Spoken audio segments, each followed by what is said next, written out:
Hi, everybody. Briana Whitney here, and welcome to the first show we've ever done, a live stream event of True Crime AZ Live. We are so excited to bring our true crime experience, reporting, and everything to you guys live in a streaming format. Honestly, I've been doing true crime now for so many years, and so many people watch our content, our interviews, our stories on YouTube and on TikTok and on Instagram, and so we thought we need to be where you guys are. And the best part about this entire show is that I get to interact with you guys live. So if you are watching on YouTube or Facebook, you should be able to comment as we're going through the major cases in this show, and I can actually react to you and answer your questions in real time, which is something I've never been able to do here at the news station. So what is True Crime AZ Live? I want to introduce you to what this show is going to be each week and why we're doing it. If you live in Arizona, you know I'm the true crime correspondent for 3TV and CBS 5 for Arizona's family here. But I cover cases all over the country. And so True Crime AZ Live, yes, we are broadcasting and streaming from Arizona, but we are really covering all cases from A to Z, quite literally in all states, nationally, even internationally too. And the big thing here is talking about the cases and stories that you guys care about. And we're so excited to be able to do that every single week. This week, we have a big agenda on the show, and I am quite literally getting in breaking news in real time as we're doing this show. The Menendez brothers, Erik and Lyle Menendez, as you're probably familiar with the case if you're a true crime fan, they were convicted for murdering their parents in their Beverly Hills mansion in 1989. And this has gained so much attention over the last 3 decades because a lot of people, including their own family members, have claimed that they were abused by their parents, especially their father, Jose Menendez. And you can see the pictures right there as we're playing this out. So if you've been following the Menendez case, you know that there's been this bid for freedom by their defense team. And today, Erik and Lyle started their parole hearings. Now, how do we get to the parole hearings at all? They were resentenced a couple months ago for the crimes. They originally were not going to be able to have an opportunity to have parole at all. But after the district attorney in Los Angeles originally said, hey, we got to relook at this, there was likely abuse in this case. It was not admissible in the second trial. I think there needs to be a different sentence. That's what ended up happening. A judge granted the resentencing to 50 years to life for Erik and Lyle, but because they were under 26 years old at the time of the murders, they were immediately eligible for parole. That brings us to today. Erik Menendez just had his parole hearing all day. Literally, it was supposed to be 3 hours. It just wrapped up about an hour and a half ago, and about 15 minutes ago, we just got word that he was denied parole for at least 3 years. And so that's a huge deal here today. Again, just denied parole for at least another 3 years. They appeared virtually from the R.J. Donovan Correctional Facility in San Diego. So it kind of peeling back the layers here for you guys. I've been monitoring live just along with everybody else because it's really, really bizarre. They basically were able to attend virtually, but they could not have anybody else in that parole hearing other than a couple family members, members of the actual board itself, and then one LA Times reporter. So we've actually been monitoring the LA Times reporter on Twitter or X and family members to try to get updates. And I noticed it a couple minutes before the show started, but Erik Menendez's daughter was posting that he was denied and was very upset about it. She was posting on Instagram. It was minutes before the Department of Corrections in California gave us that official word, but she said that they're actually organizing a peaceful protest outside the correctional facility tomorrow at noon. They're very upset about this. Obviously, a lot of people paying attention. So a couple months ago, I interviewed Mark Geragos. He is their high-profile attorney. You've probably heard that name before. He has represented some massive celebrity clients. But he has really taken on Erik and Lyle's case in their bid for freedom. And I can tell you, as we go into the show, today is not where it ends. There are still several opportunities for the brothers to be freed. But I asked him specifically about their case because I've been talking to people just in general or on social media, and the questions I get is like, okay, they gunned down their parents and they planned it out, and then they pretended they didn't do it before they finally were caught. So why should the brothers be released? And it's a fair question. It's a question that I also posed to Mark Geragos himself. And so I want to play a little bit of our interview about that exact aspect and just kind of the behind the scenes of the brothers' journey towards potential freedom. There are, sadly, a lot of people who are abused in their lifetime, but don't kill their parents. How does that justify the brothers' crimes? What I would say is there are a lot of people who are abused, who are sexually raped, because that's what happened with these boys when they were boys. And that's right. They don't kill their parents. And guess what? They've done 35 years. So it's not like they weren't punished. They were. And they're different guys today than they were 35 years ago. Have you ever seen a case like this get so caught in a political web of a back and forth between a district attorney's office? No, I've never seen a case that has been made into such a political football. And I've been around a lot of criminal prosecutions that were politically inspired, but this one is really writ large. They, after 2005, had exhausted all of their appeals. They had no hope. So they had basically a choice. They could go in one direction and be irredeemable. They could go in another direction with no hope of ever getting out and be productive. They took the latter. They became very productive. They are very productive. One of the more meaningful professional experiences I've had was watching Lyle graduate in the first University of California, Irvine Department of Corrections postgraduate degree. I watched that last year. And it's true, the brothers have done quite a bit of work behind bars. They do both have their degrees. They've kind of instigated different programs. Love the intro. Thank you, Simon. Question here, and we're going to take the questions live. So as we're talking about the Menendez brothers, please type in your questions. Did the parole board hear evidence related to the Netflix documentary? So here's the thing with the parole board. We don't know exactly what went on during those meetings. We should get transcripts that are released here in the next day or so. Lyle's parole hearing is tomorrow. So will they release Erik's tonight ahead of Lyle's? We don't know. Or will they release them all together? What I do know is they were saying that meeting was going to be, or that hearing was going to be 2 to 3 hours. It was 10 hours today. I know that family members spoke. I also know that Erik himself had to answer questions. So not like their other court hearings where, you know, both sides, prosecution, defense, would present evidence like that, and then they would hear what the decision was. That's how it went for the resentencing. But in this, they actually asked them a lot of different questions to actually get an idea of where their head is at. Okay, I'm reading some other questions here. Should have never arrested. They had a reasonable reason. And a lot of people agree with that. Now, they did kill their parents, and they've admitted to killing their parents. I'm seeing other people here saying they need to be released, all charges dropped. I can tell you guys, I've put out polls. I have never seen it be so divided as to what people think. Should they be released? Should they not? And of all of the polls that I have put out, Instagram, you know, all the places, Twitter, TikTok, more people said no, but it was still pretty close. And so I think you kind of heard Mark Geragos talk about it there. The second trial, they did not allow abuse to be part of it. And so I think for him, he believes that had that been part of that trial, the outcome would have possibly been different. Now, they have served over 3 decades in prison. So a lot of people believe that because of what happened with their parents, that is punishment enough, that they've been behind bars for that long, and that their entire family, quite literally all of their family members now at this point who are alive, believe that they should be released as well. So it's kind of an interesting situation there.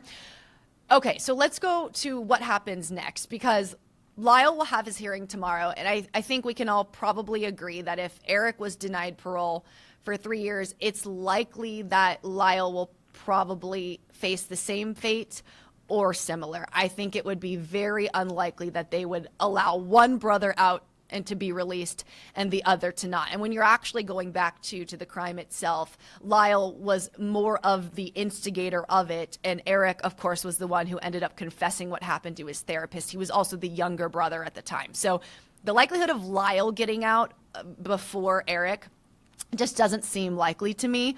Also, they're looking at their infractions in prison as well. And there were several cell phone infractions. What does that mean? Well, Lyle, for instance, had a burner phone that he was using to communicate with his family, and that was seen as problematic. They also had a risk assessment done of them. That was ordered by California Governor Gavin Newsom, and the risk assessment, they could come back low, moderate, or high, and their assessment was moderate. So that could have gone either way for what the parole board was maybe going to do. But typically about 2/3 of people who are found to be low risk are granted parole, and not even all of them are. So if that kind of gives you any indication of like what they were thinking, if they are a potential danger to society, that's what was decided. Now here's the thing. It doesn't really matter. I don't want to say it doesn't matter, but what the parole board decides really has no bearing on what could happen, because it really is all up to California Governor Gavin Newsom. So he will be able to review this decision by the parole board, and he can either affirm it, deny it, or modify it. And that will be done probably in the next few months. I don't know what he's going to decide. Nobody knows what he's going to decide. But ultimately, not only can he change or comment on the parole board's decision today and what will be tomorrow for Lyle, but Gavin Newsom can grant clemency to the brothers at any time. He does not have to wait for the parole board. He does not have to make a decision on this, and then that's all he has. He quite literally could grant them parole if he wanted to, or grant clemency and free them today. But he hasn't given any indication that that's what he plans to do. He has, however, talked about this case. And so as I was doing research for these parole hearings this week, I went back to see if there was anything that Gavin Newsom has said. And interestingly enough, if you have been following this case, this was huge on Netflix in the last year, because the the limited series Monsters, the Lyle and Erik Menendez story, came out, and everybody was paying attention. Now that was a drama series, and it was kind of a dramatization of the case itself, but it had so many people talking about this potential of abuse and what would have happened had that actually been part of the second trial for the brothers. And that had people calling the Los Angeles District Attorney's Office, begging and calling on the brothers to be freed. That actually got the LA District Attorney at the time to start looking into this resentencing, but it also had people paying attention to what the governor was possibly going to do. Ryan Murphy is the director of Monsters. He has directed a lot of huge films and shows. American Horror Story comes to mind. And so he actually sat down on Gavin Newsom's podcast about a month ago talking about these parole hearings and his involvement with the brothers, what he learned through the taping. And Gavin Newsom didn't offer a whole lot about his opinion. He really, legally shouldn't. But he did say that he specifically did not do something because of all of this coming up. So I want to play a little bit of their conversation for you now. Intentionally, and I remember that conversation with you. I remember going back, and I kept having a temptation to want to see it, but with the recognition always in the back of my mind that this thing may land on my desk. I don't want to be persuaded by something that's not in the files. Yeah, I get that. But also I think it's interesting because when I was writing it,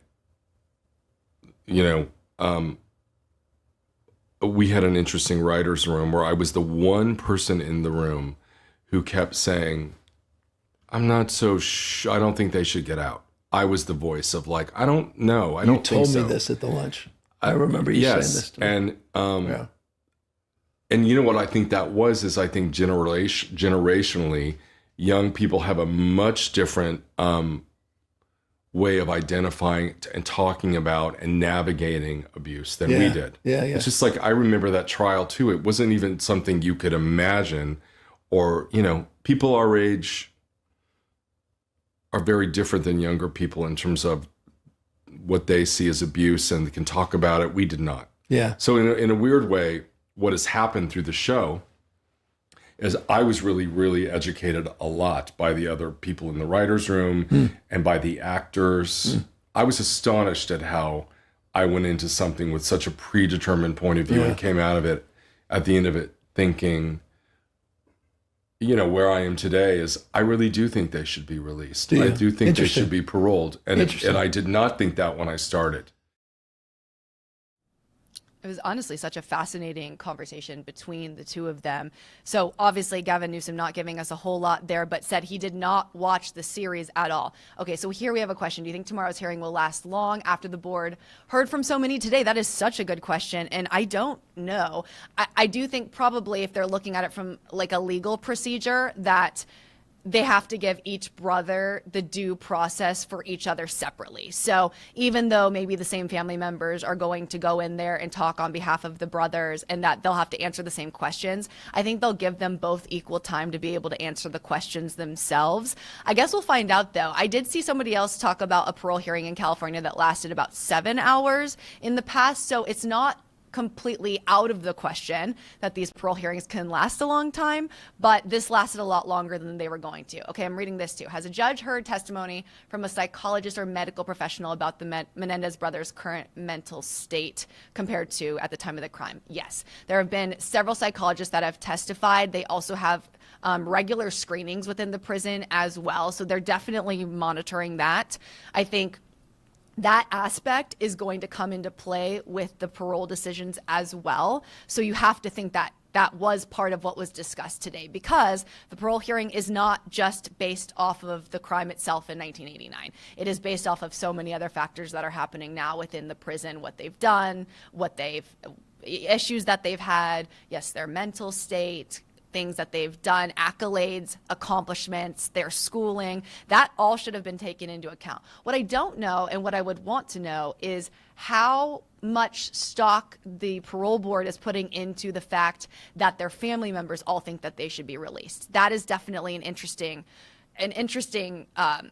tidbit that I would like to know, because it is unusual that you have the victims and the defendants with the same family, and that family is fighting for the defendants to be free. It is a completely wild situation that we don't see typically, and unique to the Menendez brothers. So let's assume that Lyle probably is in the same boat that Erik is in when his parole decision is made tomorrow. Again, we'll wait for Gavin Newsom to make a decision. But there's another way that the brothers could potentially find freedom, and that is with a new trial. So there have been several different ways they could possibly be free. This resentencing and parole is one of them, but there's also a habeas corpus case that's making its way through the court system. What does that mean? Well, a couple years ago, new evidence came to light that a boy band member of the band Menudo came forward and said that Jose Menendez also raped and abused him. That information, that evidence, was not available at the time that Erik and Lyle went to trial. So that is now considered new evidence. They also were able to find a letter that Erik wrote to a family member about the abuse that also was not found at the time of their trial. So those are two new pieces of evidence. If the courts were to find that that was enough, that they should have had that before in 1989, and it was enough to have a brand new trial, they would start a whole new trial as adults, even though this happened when they were, in their young 20s or teens. They would start a whole new trial about the murders again. And that could possibly change the sentence that they would get, or the conviction that they would get. And then they could possibly be freed in that regard as well. So it's an interesting path to possible freedom. It's not over yet. But again, California Governor Gavin Newsom really has all the power here and could grant them clemency at any time. So it is very interesting. I want to answer before we go to a quick break. I get the question all the time, well, Briana, what do you think? Do you think that they should be freed? Do you think they shouldn't? And I have thought about this a lot. My main takeaway is that I believe the second trial should have allowed the abuse factor. It was allowed in the first. It was a hung jury. It was a mistrial. And it wasn't allowed in the second. I feel like that doesn't level the playing field when you're talking about the totality of the case. And honestly, covering murder cases, sometimes I'm shocked what is or is not admissible in court. And I think that sometimes that can be really difficult to people who know the case outside of the jury. And then talking to jury members after, and they're like, oh my God, we didn't know all of these things. I wish we had known all these things. And that would have maybe changed the way that we feel. So I believe that abuse should have been admissible in the second trial. And had it been, would there have been a different outcome? My guess is yes. Now, I'm not saying that they should be freed or not, and I definitely believe that they killed their parents. They've admitted that. It was terrible and it was premeditated. But if the legal system had played the way out that I think it should have, that a lot of people think it should have, I think we may be in a different boat here today than we are. So it's really interesting, and this is why we're doing all this analysis on this show, because a lot of people really, really care about this case and care about what the fate of the brothers is going to be. Of course, if they are freed, if there is a parole granted, it could change really the entire scope of murder cases like this with premeditation. The kind of precedent that that could set would change possibly the legal system forever. So there's a lot on the line here. I'm appreciating all these comments coming through. I'm seeing them as we're going. So if I don't address them in time, we're going to keep them going throughout this show. But I am loving the live comments. Thank you to everybody who's watching, my family and friends. I know you're here too, and I so appreciate it. We've got a big show still ahead. We are talking our next segment, the criminal mindset segment. We're going to take a very quick break. You'll see me here working throughout this commercial break.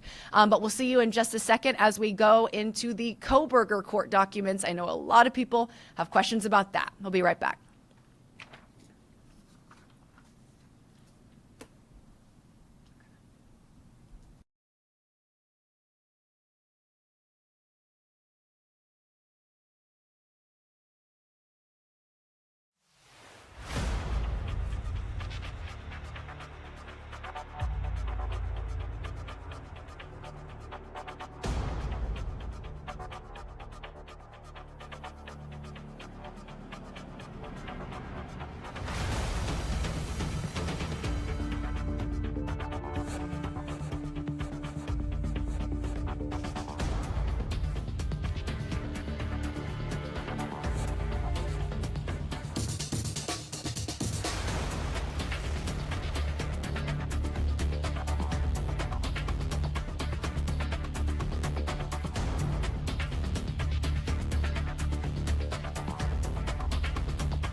Okay, hey guys, so criminal mindset is one of our segments, and we're going to be doing different segments each show. There might be some that pop up each show, but we'll have different ones, and I'm excited about all of them. But honestly, for me, in true crime in this space, one of the things that fascinates me the most, and I think fascinates a lot of you guys the most too, is the criminal mindset of people who choose to kill. The victims as well, but I think people want to know what and why somebody is driven to carry out something. And it's something that I find myself trying to analyze and look at in pretty much every case I cover. But I think so many people from around the country specifically have been looking at Bryan Kohberger. So I know so many of you already know who Bryan Kohberger is. He took a plea deal and was just sentenced to life in prison without the possibility of parole and no appeals for killing these 4 Idaho students. Obviously, just their lives cut short. Kaylee Gonzalez, Ethan Chapin, Xana Kernodle, and Madison Mogen. A lot of people watched the victim impact statements. They were extremely powerful, but we are now getting a glimpse into what Bryan Kohberger was doing before and after the murders with brand new court documents that have been released in the past week by the Idaho Police Department, Idaho State Police Department. And so we just got some new ones this week specifically that shine light on what Bryan Kohberger was like at his university before the murders and after the murders. Bryan Kohberger was a criminology PhD student at Washington State University, and he was very smart. I don't think that probably shocks anybody, but he was on his way to get a PhD, and even his other faculty members knew he was smart enough to be able to pull this off. But some of these court documents show that he was known as being not only creepy, but also sexist within the criminology department. And I'm going to get into what a teacher and what other students were saying prior to the murder.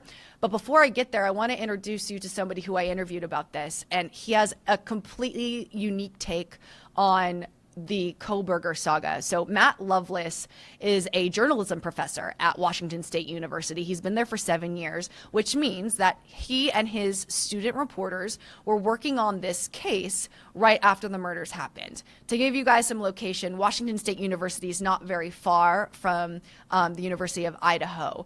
Professor Lovelace actually told me that he could get to downtown Moscow, where these happened, in like 10 minutes from where he lives. So these are two very interconnected universities. So when the murders happened in Moscow, the Washington State University community was extremely on edge. And he was telling me that for those first weeks there where they didn't know who did this, he said everyone kind of looked around like everybody was a suspect everywhere. It didn't matter really where you were walking. You didn't know who did this. You didn't know what was going to happen. And that was really difficult. But there was something that he told me that really stuck with me, because I've been a journalism student, and when something happens near your community or on campus, you're going to report about it. So when these murders happened, he was sending his student reporters out to get interviews on the Washington State University campus. They're doing these interviews, and unbeknownst to them, Bryan Kohberger is down the hall. So take a listen to what he said about that. And we were doing a number of those interviews with Wilson Short Hall, his hall where he had an office as a teaching assistant, over their shoulder. And so we were 50 feet away from where he was, philosophically speaking, or maybe even literally. We were 50 feet away from where he was conducting business in his office while we were asking students if they felt safe. And so there's a lot of hindsight I put into it, thinking about that fact. It was shocking. My question at the time, and I came from this really from a fellow faculty member standpoint, I asked police, I go, do we know if he came back to teach students after this happened? And within an hour, we did have that answer. Yeah, he came back for the rest of the semester, save for the decision by the criminology department to take away his funding and not bring him back in the spring. And some of those details are coming a little clearer here in recent days. But yeah, it was wild. I can't even imagine that situation. He also said that at first, the police actually sent out an alert to them, to everybody who was also at Washington State University, that said there's no threat to the public. But this was before anybody was arrested. And we now know that Bryan Kohberger went back to school. So there was a threat because he was there.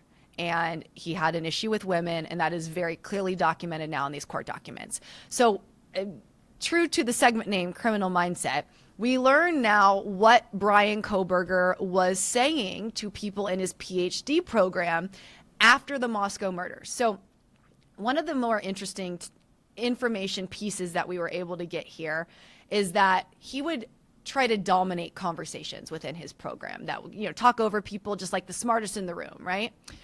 And he always would want to weigh in on things. But the students made it a point when they talked to officers that he would not participate in many conversations at all, if any, about the Idaho 4 murders. However, there was one student, a PhD student, and he did talk to them about it. And this person, and I'm reading it from these police reports here, said, Bryan Kohberger said about the Idaho murders, quote, "The person who committed the crimes must have been pretty good, and that the murders might have been a one and done type thing." Now, they also had a student who told police that he would use a cell phone a lot at school and in class, but stopped using his phone at all and appeared to be pretty disheveled after the murders. So we kind of get in his head, and I'm seeing some comments here as we're going. People are talking about him in prison, and actually Professor Lovelace talked about this as well with his students, that they are totally fine hearing about that he doesn't like his conditions and he wants a transfer and he's not getting the food he wants and he's being taunted by other inmates. I think everybody is saying, we don't care. We don't care if you're being taunted. Your food sucks. you are a killer of 4 students, so you're going to deal with the prison how you want. And just for a little bit of context, he is in this maximum security prison in Idaho. He is in the same prison that Chad Daybell is in, the Doomsday author, who, of course, is involved with Lori Vallow Daybell and killing the kids. So there's a lot going on in Idaho. The Idaho prisons are full of people who have made huge headlines. But it is really interesting. I'm going to read this comment here. Why couldn't part of his plea deal be addressing victims' families why he committed these crimes? Okay, so a great question. And so many people wanted this to be part of the plea deal or for the judge to require that. Even Professor Lovelace asked this too. Why couldn't the judge tell him, I want you to explain why? The judge was not legally bound to have to do that. And when he was in the sentencing, he actually said, I'm not going to give him 15 minutes. He could lie. I just don't think this is going to be beneficial because I can't force him to talk. But the plea deal itself, I've never seen a plea deal where somebody is required to list out why they did it. But I think it's left so many people with, not enough closure. I think people want to know why them. I think we're getting a clear picture as to why based on what was going on in his head. I still think we don't know why those 4. We do learn now from the court documents he said, it's okay, Kaylee, it's going to be okay, something along those lines. So did he know Kaylee's name before? Did he know who she was? Possibly. Was she the intended target? Possibly. But we don't know that for sure. What we do know, though, is kind of how he was acting at school. And so I want to play some more sound here from Professor Lovelace because he feels like now we have a good idea as to kind of the strategy that Bryan Kohberger might have used within his own mind.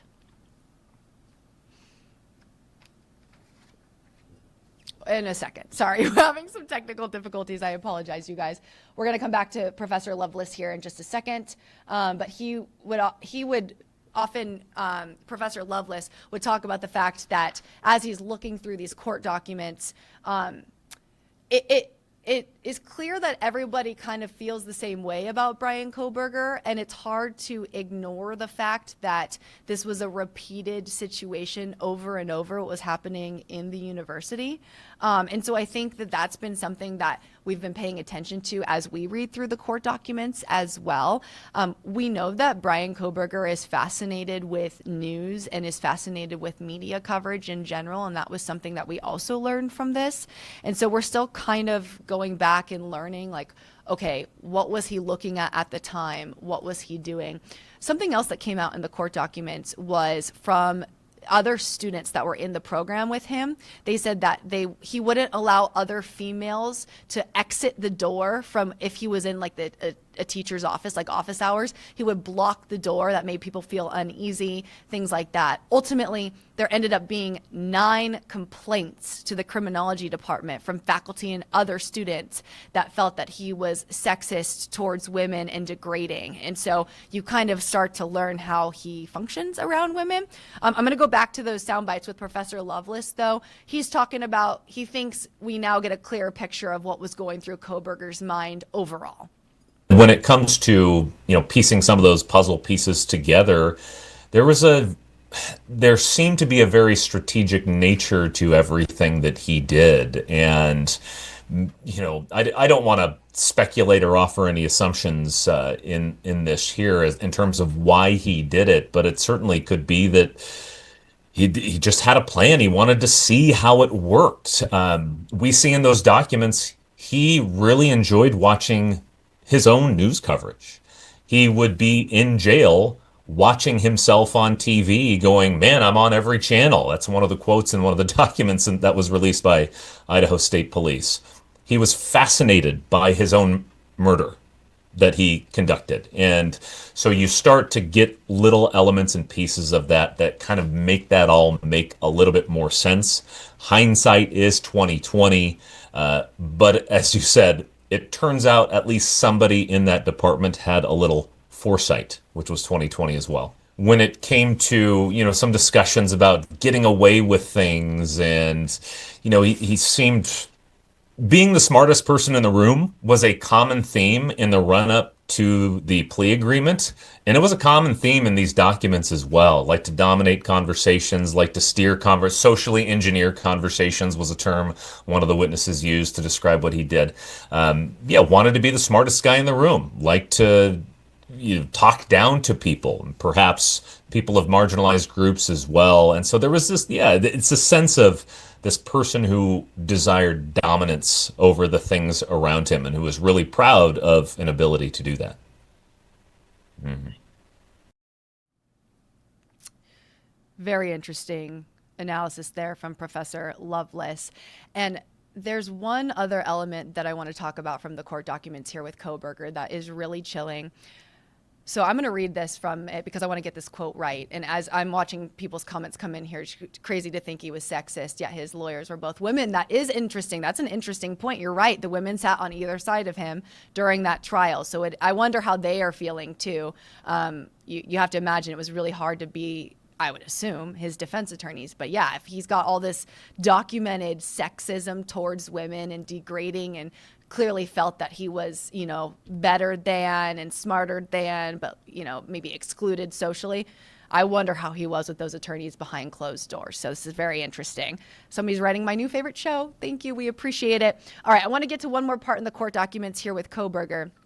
All right. This is the part that I found to be the absolute most chilling of the entire court document. So I'm going to read this from it. I want to get it right. One Washington State University faculty member told her coworkers that if Bryan Kohberger ever became a professor, he would be a problem. This is the quote that she used. He is smart enough that in 4 years, we will have to give him a PhD. Mark my word, I work with predators. If we give him a PhD, that's the guy that in that many years when he's a professor, we will hear is harassing, stalking, and sexually abusing his students at wherever university. Clearly, the red flags were flying at the time. People noticed the attitude, the behavior, the concerning predatory type actions that he would do. But in talking to Professor Lovelace, he was like, you can't be arrested for being creepy. That's just not an arrest. And there's so many people that you might get a bad feeling about.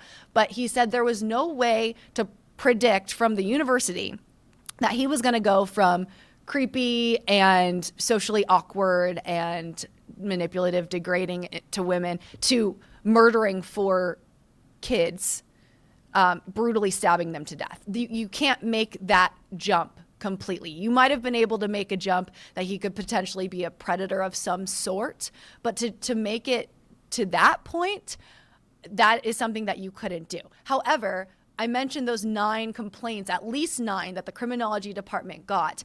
And they did take action. They ended up taking his funding away, and so he could no longer be part of that PhD program in the criminology department. He was not going to be able to come back in that spring semester. But remember the timeline here of the murders. This was in November of 2022. So he, after that, went back to Washington State before Christmas, before they would have had that break to then start the new semester. So that was the problem. He went back, was still definitely a threat at that time to anybody else. Nobody knew it really at the time, but was not going to be back. And so Professor Lovelace was saying to me, and I want to play a little bit of sound here, but that the university did basically as much as they could do with somebody like him. They did take action. They took away the funding, but ultimately they can't predict what happened. Being creepy is not a crime, but reading through the documents, you do see the processes that the department had to go through. They were documenting incidents. People were stepping forward, expressing their concern. You could tell other people in the department and the graduate program were all watching out for each other. And ultimately, they made the decision not to bring him back. And so one of the things that I do notice in reading through those documents is the department did what they were supposed to do, because you can't expel a student because they're creeping out somebody else, but you do need to address it. The thing that really stood out was that everybody seemed to have kind of the same story about him. And, once you start to notice a trend, you begin to believe it. And that's clearly why ultimately the department ended up deciding what they decided to do, and they weren't going to bring him back in the spring. So yeah, the university doing just about everything that they could in that case, cutting the funding and then finding out that he was the killer was just completely like not on their radar. So, and that was something too in the court documents. Not one person told police that they could have predicted that it was him or they thought that it was him after. They knew he was weird. They knew he was off, but they didn't think it was him. So I know people still have a lot of questions about Kohberger. I think we're still learning things as documents become released. Will we ever know why? Will we ever truly know that? Probably not. But I think at least now we're getting a little bit of that criminal mindset inside his mind before and after the murders to know what went on that we didn't see when we were looking at the trial and everything else. So thank you guys for all the questions on Kohberger. We're going to take a quick break. We've got one more segment for you. I'm excited to talk about a docuseries that I've been watching and a case that I've been reporting on now for about 7 years. So stay tuned. We'll see you in just a minute. Okay, so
all right, you guys, welcome back. Our final segment of this show now playing. I love this one.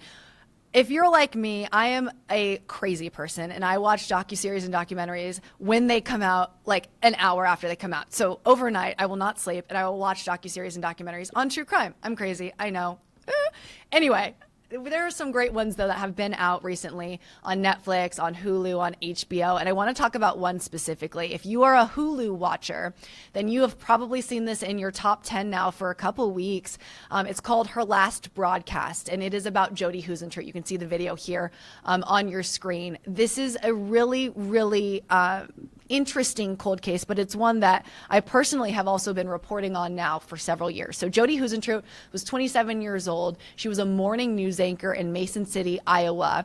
And in June of 1995, she was on her way or was getting ready to go to her morning news shift at the news station. And she didn't show up on time, and her fellow classmates and everybody, or classmates, her fellow news station employees and everybody thought that she had just overslept. That happens. It happens here too. If you miss, especially if you're working those early hours. And so they at first didn't fret about it, but as the time went on and now it's like an hour later and things are getting weird, they're like, something happened here. So when they sent somebody to her apartment to check to see if she was there, her car was outside, her belongings were scattered kind of all over the ground, and it was clear that something had happened when she was leaving her apartment complex to get into her car. That was 30 years ago. We just celebrated the 30th anniversary of her disappearance. Jodi Huisentruit was never seen again. She has not been found. And there have been several persons of interest over the year. You're seeing video of one right now. That's John Van Cise. And John Van Cise was an older man she was friends with in Mason City who actually kind of inserted himself in the investigation and told police, well, I was with her. I was the last one to see her alive. She was at my apartment watching a video I made for her of her birthday, and I saw her. And that always kind of like, it just kind of rubbed police the wrong way. Like, why are you inserting yourself? He ended up moving to Phoenix, and it was back in 2017. They actually served a search warrant for 2 of his vehicles, and they placed GPS trackers on them so that when he drove to Iowa to visit either family or friends, they actually were tracking where his cars were going in Iowa, and it was related to this investigation. So, I mean, it is a cold case, but we know that they're doing work on this so many years later. He was never charged. He was always a person of interest, was never a named complete suspect of any kind, but he was probably the person that Mason City Police zeroed in on the most. He died this last December. So we don't know anything more. There were some records that were unsealed, but still most of those remain sealed to this day because they don't want to compromise the investigation. Her disappearance has been the subject of several things. There's been a 2020 episode. This Find Jodi team was assembled. They've been putting up billboards. I mean, she has been a high-profile case. But most recently, there was a docuseries released on Hulu called Her Last Broadcast that really dives into the case deeply. And I am lucky. I know one of the people on the Find Jodi team, Caroline Lowe. She's an incredible investigative journalist. She got her PI license, but she also used to be an assistant news director that I worked under as an intern when I was a teenager in California. And so she's been part of the Find Jodi team for years and years. And I was talking to her about this docuseries because there's some new evidence or evidence that was presented in a different way has actually been misreported for years. And so there's some new things that we learn in this docuseries about what was actually found in the parking lot of Jodi Huisentruit's apartment complex near her car. And I want to play some of that sound for you now. Here's kind of what the docuseries answers in terms of an actual palm print that was found in the parking lot. I think the significance of any series is that it keeps Jodi out there. It gets people engaged. And it's great to hear there are lots of numbers, but to me, it's an audience of one. That's who you're trying to reach, is reach that one person, whether it's that one sister, ex-wife, the perpetrator, that's who you're going for. And I think when there's a big attention to something, you increase your chances of reaching somebody, particularly if they're not still in the area, such as Mason City, where the crime occurred. I believe the most significant new piece of information for us at Find Jodi was the revelation by the detective that the palm print we've always thought was on, partial palm print was on Jodi's car, was in fact on a light post nearby, right there in the same parking lot.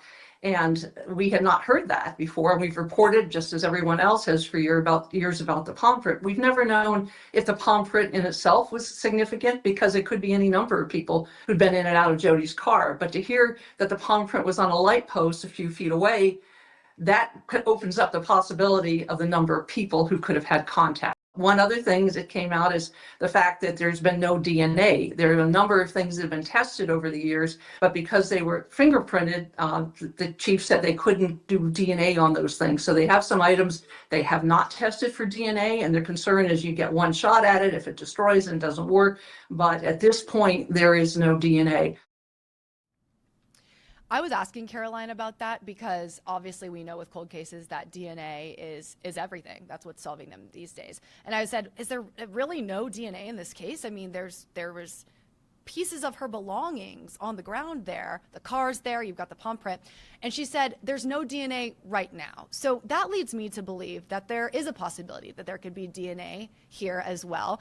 They're learning new tips every day. She told me that after Crime Junkie did a podcast about this case, that a girl came forward and said that she was a teen at the time. And I think it was like a week before Jodi went missing, this girl had gone running in the area and a guy had approached her. It was very weird. And she actually ran to another person's house for safety, so that she could get that person off her track. We don't know at this point if that was investigated, if that could be related, but it was one of those things where I don't think she even knew that this was all in the same area.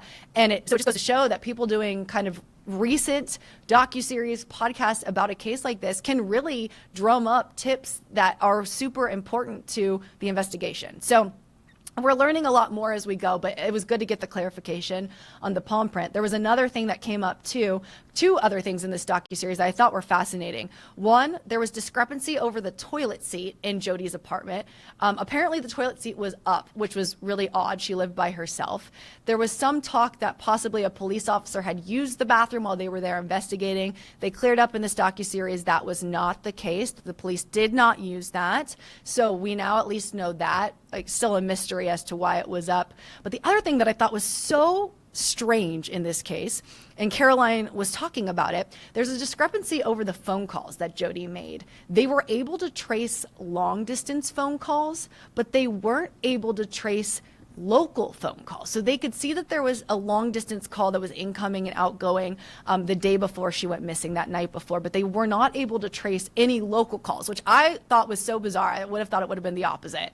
So that's a kind of a hindrance in the investigation as well, and that just really goes to show the time frame. I mean, 1995, we're talking so many years with technology have gone by. I am quite sure that had this happened now, this would not be unsolved, and it probably wouldn't have happened at all. There's way too many surveillance cameras everywhere, Ring doorbell cameras, cell phones, GPS. I think it would be hard to get away with this, but Mason City is a really small town. I believe Caroline told me it's like 27,000 people, and so when you're getting up in the wee morning of hours trying to go to work as a morning news anchor there, I can only imagine that somebody was waiting.